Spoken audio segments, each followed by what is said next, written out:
Before I start filming this video, check out my makeshift tripod. It's a bar cart and I'm just gonna put you here. And I think this works okay.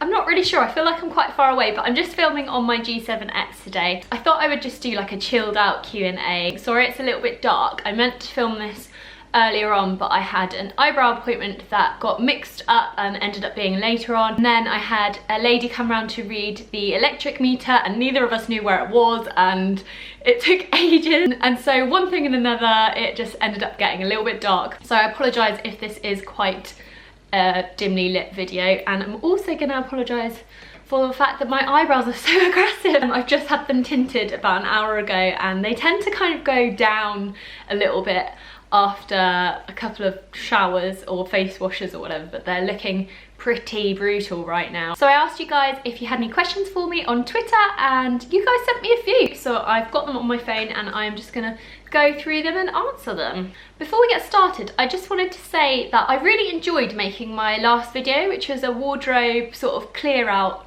type video. I just really enjoyed doing it because it was really kind of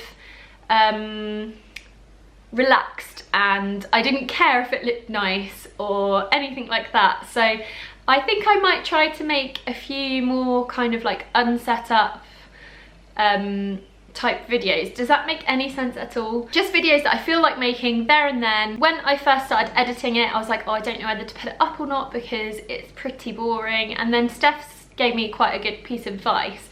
He said, you shouldn't make the content on your channel based on what you think other people would like to watch. You should just make it based on what you like making. And I thought that was a really good piece of advice for me because I do tend to sort of sometimes wish that I was like some of the other YouTubers that I watch where everything's quite polished, but then I just really enjoy making them like real life kind of videos, if that makes sense. So that's what I'm just going to carry on doing. I think I'm not going to put any pressure on myself to make fancy stuff. I'd like to keep this channel quite relaxed.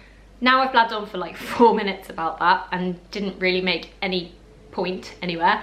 I'm gonna start going through your questions. Oh, by the way, I don't think I'm gonna read out the names of the people because I can never pronounce the names. So the first question is, I'm coming to London soon and I was wondering if you knew any places that are worth visiting but not too touristy. People ask me this all the time whenever they are coming up to London. A couple of my favourite places to go that aren't too touristy are probably South Bank, and if you just carry on walking all the way along South Bank till you get to like Bermondsey area, that's really nice as well, towards sort of Tower Bridge. And then I also really like in Angel, there's somewhere called Camden Passage and they do like an antique market up there, and there's loads of really cute little like restaurants and cafes and bars and things. It's good in the nighttime as well if you don't like lots of big clubs and you just like going to like little bars and pubs and things. How is Gracie doing with potty training? Gracie's doing really well with potty training. So my method was one of those methods that may be frowned upon. I tried to potty train Grayson just using like stickers and things like that, and he just wasn't interested. And then I spoke to my next door neighbour who has a son just a couple of months older, and she said, you need to do mummy's tin. She basically told me that she has this tin, like a big biscuit tin, and she filled it up with like little biscuits and treats and things, and every time he went to the toilet she would give him something from there. I went a little bit more extreme than that. I decided to fill the tin with like Kinder eggs, chocolate buttons, that kind of thing, because I knew that he would respond to that. If I'm trying to get him to do something or reward him for something, it's got to be chocolate. It's probably my fault because I ate so much chocolate when I was pregnant with him. We filled up a tin with chocolate, and you just kind of have to succumb to the fact that your child's gonna eat a lot of chocolate that week. But after that week, believe it or not, they do actually tend to forget about the tin. At first, every time he did a poo or a wee on the toilet, he was like, mummy's tin, can I have mummy's tin now? I want mummy's tin now. But then, yeah, after a week, he kind of just forgot about it. He did really, really well that week. And obviously he had accidents for a while. I was kind of always really nervous about taking him out in public whilst I was potty training him, but I got this thing called a potty. I think you can get it on Amazon. It's like a fold down potty that you can just stick in the bottom of your buggy so they can go to the toilet anywhere, and it's really quick to like whip out and yeah, it's like a lifesaver. And sometimes he has accidents now, very, very rarely. It's usually if he is playing with his friends and he doesn't realise that he needs the toilet. But generally he's really, really good at the whole potty training thing, and it was far less gross than I thought it was going to be, and it didn't take as long as I thought it would. He also sleeps through the night without pull-ups on now as well, and he has had a couple of accidents, but nothing crazy, as long as he goes to the toilet before bed. That was like the most long-winded answer I could have possibly provided about potty training. When are you coming back to Australia? I know you love Sydney, even though it's ridiculously expensive. I would absolutely love to go back to Australia.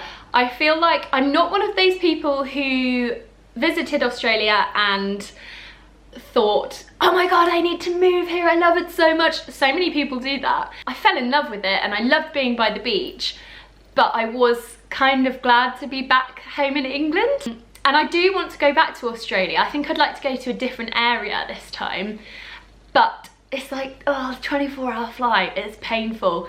And I don't think I would, like, I don't think I'd be in a hurry to book a 24-hour flight if it was just me and Steph, let alone me, Steph and Grayson. It's just so long and the jet lag is so unreal. But then once you're there, it's like, it's so worth it, but it's just the thought of it, you know. Mum question, what's your most effective way to deal with toddler tantrums?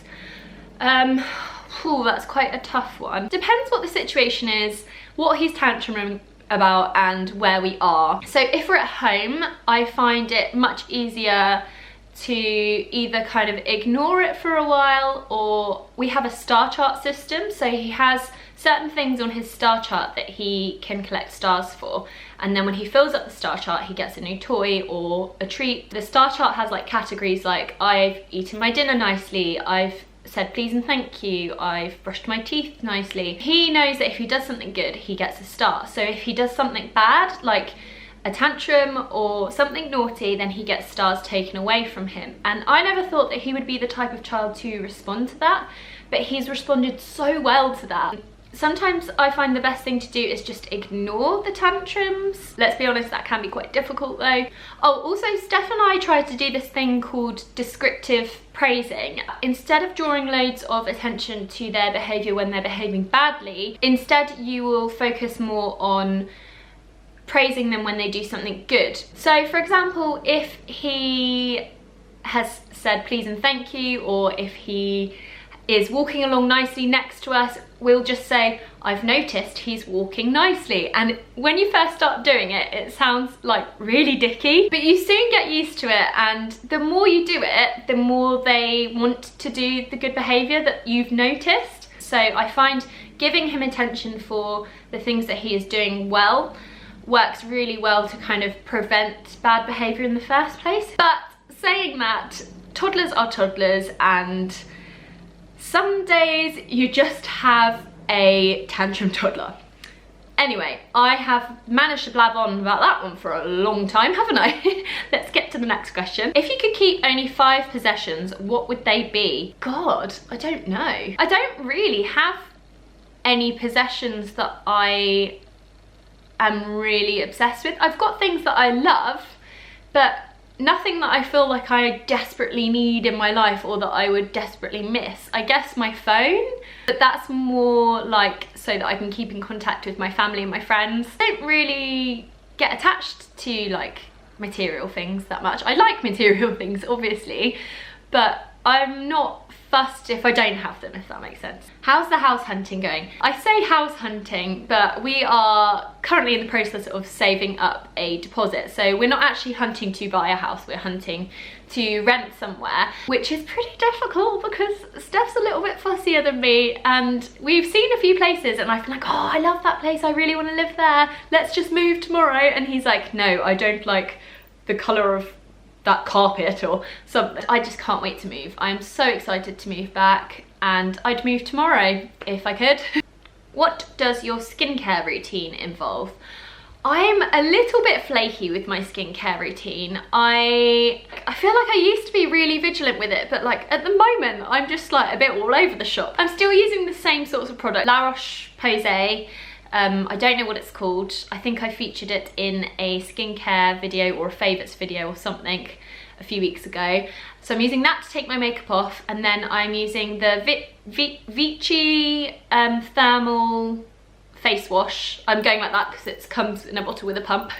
And then I'm using the same Vichy, like, what's it called?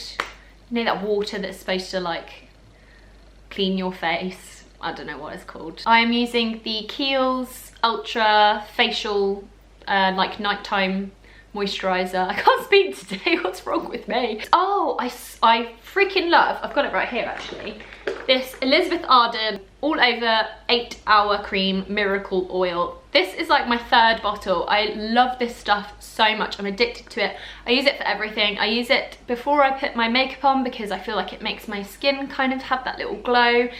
Anyone who thinks I've got a glow, it's not a glow, it's this. You need this in your life if you want to be glowing. I use it for hair oil, I use it to moisturize. It's literally amazing. I think that's it. My skincare routine's quite basic. I am incapable of answering these questions quickly, aren't I? Did you think your life would be how it is 5 to 10 years ago? And what do you think your life will be like in another 5 to 10 years? No, I never ever ever thought I would be doing YouTube or blogging for a job, and the main reason being that I was always one of those really shy people growing up. Like, I hated reading out loud in class, and in my English class they used to make us like act out parts of the book, and I'd always want like the smallest part because I would just go bright red, and I hated people looking at me. And any kind of like thing where people are looking at me or listening to me, I hate, and I still hate, but I just feel like my confidence has grown. So YouTube is something I never thought that I would have the confidence to do because I was always so painfully shy. And if anyone remembers my like first few videos, you'll probably remember how painfully shy I was and how much I even had to have a glass of wine to sit in front of the camera in the first place because I was nervous to talk in front of a camera. Yeah, so it's just something I never thought I would do. And when I started doing it, I was never doing it with having it as a job in mind. I was very lucky that Steph and I are a very good team, so I started doing it, and then he was like, oh, I want to edit them for you, and so he started editing them, and then he kind of like realized how much he enjoyed making these little like mini movies and stuff, and then it just kind of like naturally progressed into the family vlogs and what we do now. So I never ever would have predicted that my life would be like this now, no. And the other part of the question was, what do you think your life will be like in another 5 to 10 years? Hopefully we will be living in Bath. I would like to have had at least 2 more children. I think I might have to persuade Steph for the 3rd one. Carry on doing YouTube if it's still a thing. Yeah, I think that's it really. Just have more kids and carry on doing what we're doing already. Do you ever feel uncomfortable or awkward filming and vlogging Do you ever feel uncomfortable or awkward filming or vlogging in public? Yes is the simple answer to that. Sometimes I'm fine and I can get my camera out in a public situation and just be like, I don't care, I'm never gonna see these people again, I'm gonna vlog and I don't care if they're staring at me. And other times I'm like, oh my god, I can't do it, there's too many people here, and I will literally wait in the street until there's like less people walking towards me, or I will go and find like a side street where there isn't anyone and I'll do it there. I don't like vlogging when we've done jobs where we're on like a shoot or something. I feel really embarrassed to kind of take my camera out and be like, hey, look at me, like I just feel like a bit of a dick. So yeah, I think that's got a lot to do with confidence and being a bit shy as well, because it's not really a normal thing to do, to get a camera out and point it at yourself and start talking. It's not very often that you'll see someone walking along the street holding a camera in their face and talking to it. So I think naturally people are going to look and be like, what are they doing? And yes, it does make me feel awkward. Are you a Valentine's Day person? What did you do on Valentine's Day this year? Steph and I don't celebrate Valentine's Day. Well, I think we celebrated the first year we were together, and I made pancakes and then we did a yoga class together. So it wasn't like your traditional Valentine's Day. But we tend to try and do small things for each other quite often rather than having this one day where we're supposed to do it. And I don't know, I really like the thought of Valentine's Day, but because we do things for each other all the time anyway, we don't really feel the need to do that. And also, what did we do on Valentine's Day? I think I took Grace into the park, Steph did some editing, and then in the evening I think we had dinner together, but then Steph was editing and I was downstairs eating hobnobs. Have you ever had a bad/awkward experience with a viewer? I don't think so. Everyone that we have met from who views the Michalak channel or this channel has always been really, really nice. Whenever we meet a viewer, they're usually the type of person that I can connect with on some level and have a conversation with. And sometimes, like, I'll have a conversation with somebody and then I'm like, oh, I really want to be that person's friend, but then it's a bit creepy if I'm like, hey, do you want to be friends? If Grayson was a girl, what would he have been called? We liked the name Vari, which I think is an Irish name, and neither of us really knew how to spell it. And I don't like it anymore anyway, so I'm glad that he wasn't a girl. What's the next place? What's the next place in the world you'd like to go to with your family? I would really like to go to Morocco, which is a bit random, but my mum went there on her honeymoon and I just want to go there because she went there, to be honest. I'd also like to go back to a couple of places that Steph and I visited when we were dating. We went to Prague one year and it was snowing and I've just got the best memories of it. So I'd like to go back there. And then Venice I'd like to go back to as well. Can you do a morning and an evening routine or a get ready with me?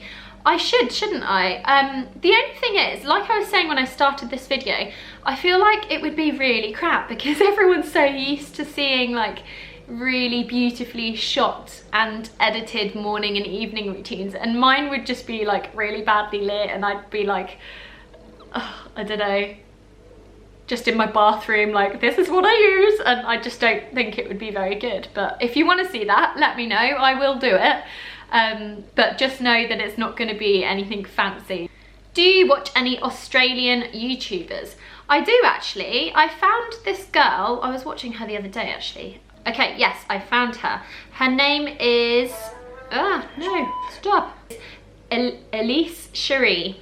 I'm really sorry if I've pronounced your name wrong. But basically I found her when we were about to do the 24-hour flight over to Australia, and she'd made a video about doing the 24-hour flight with a toddler because she has moved from Australia to London. So that's how I found her. But I just really like her channel.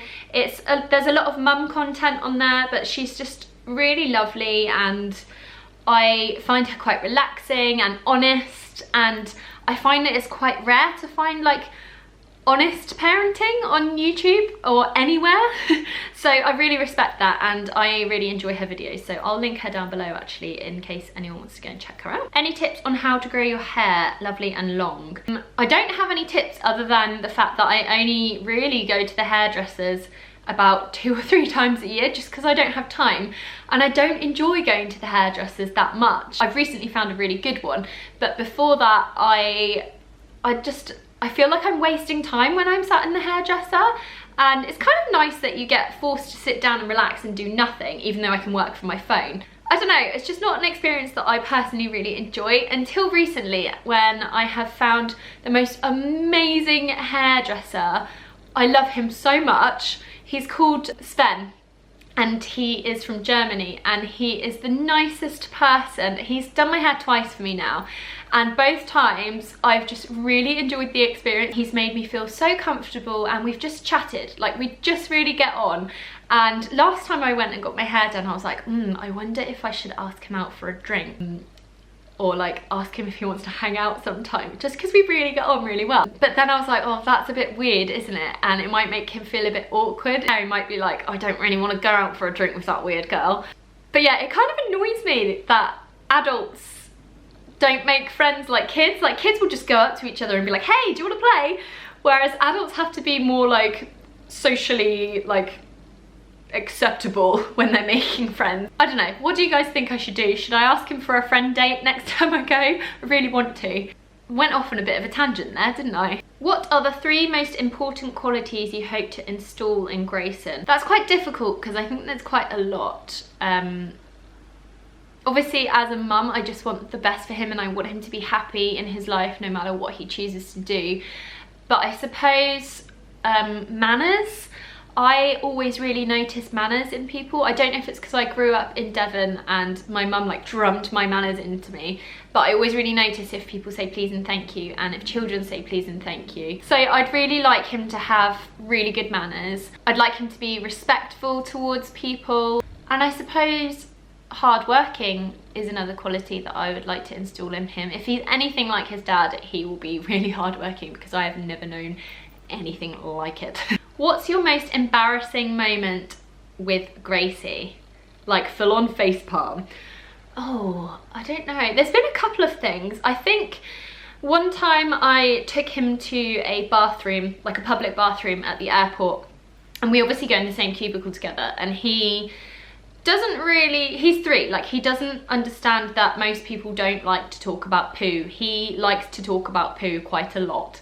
When he was going to the toilet in the airport, they have gaps underneath the toilet, so you can kind of hear everything. Do you know what I mean? He was like, I'm doing a really big poo-poo.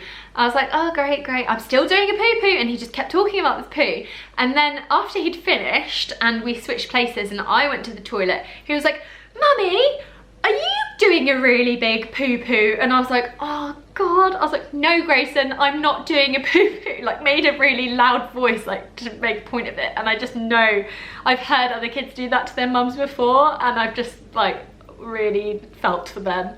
It was embarrassing. And then another time, this was actually quite recently, we were staying, I can't remember where we were staying, we were in a hotel, and one of the gentleman who was helping us take our bags downstairs had a big plaster on his face, and as soon as he came into the room to help us, Grayson goes, what's that on your face? Why have you got a plaster on your face? And I was just thinking, oh God, it's one of those things, isn't it, that like you don't know what has happened to that person. It might just be a scratch, or it might be something more serious than that, and for somebody to like go and point at it and point it out when he's probably already self-conscious about it was a bit just like, ah.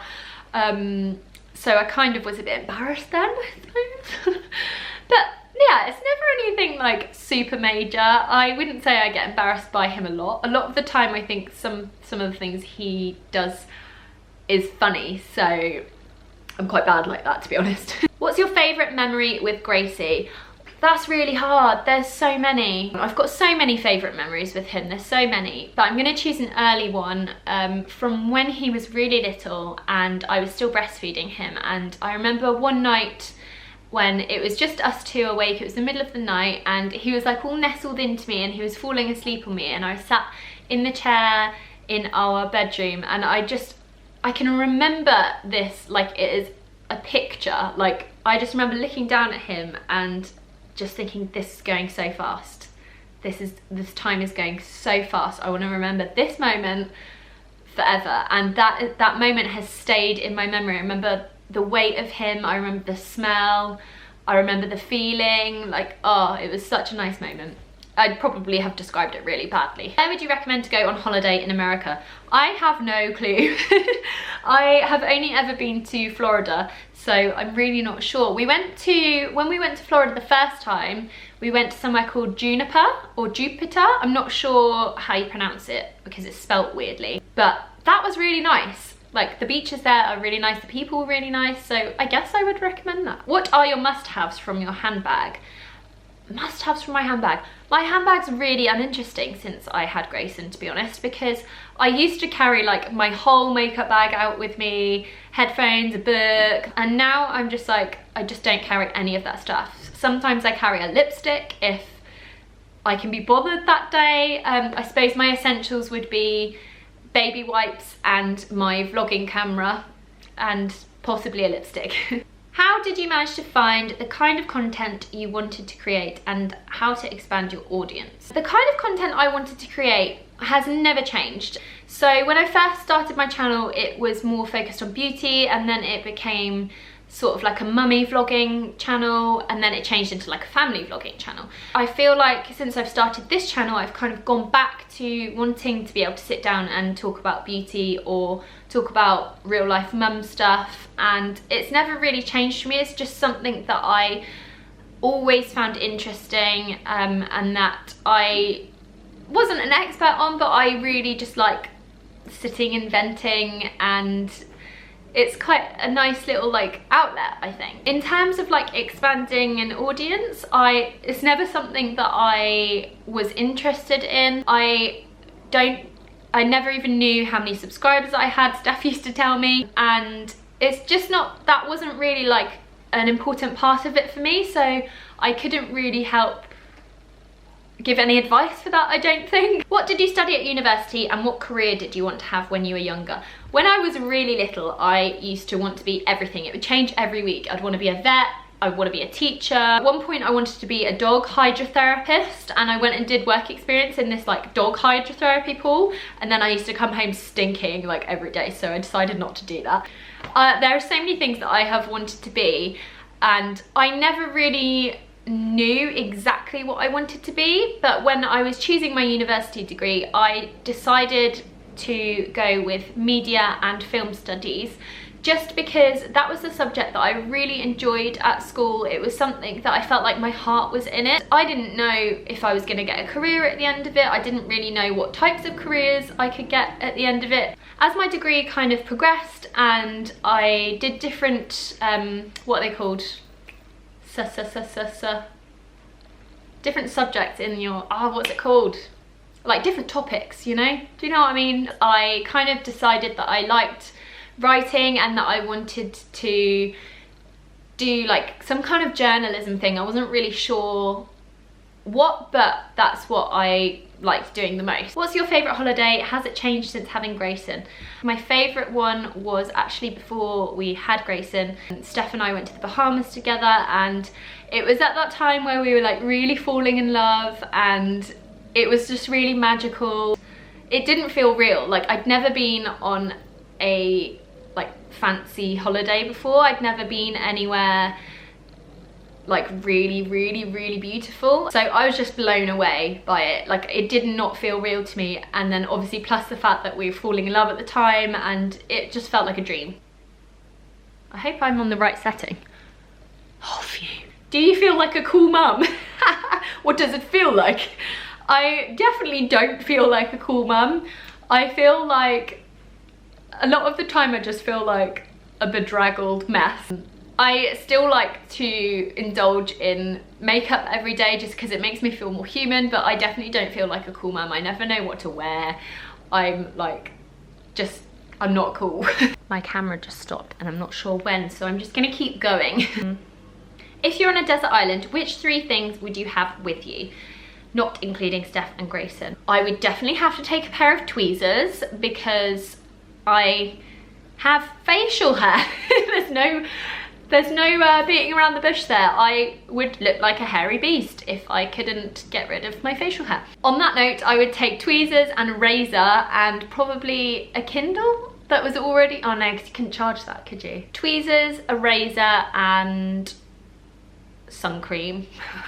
Sensible things. I think I'm gonna finish there because I have been talking for like 45 minutes and I'm really worried that this video is going to be far too long and boring and rambly. But if you have any other questions that I didn't answer, then just stick them in the comments section below and I will answer them next time. I quite liked filming a Q&A. I don't think I've done one for ages. It's kind of like I'm just sitting down here and just chatting with you guys. It's cool. Anyway, thank you for watching. I hope you enjoyed it and I will see you all soon.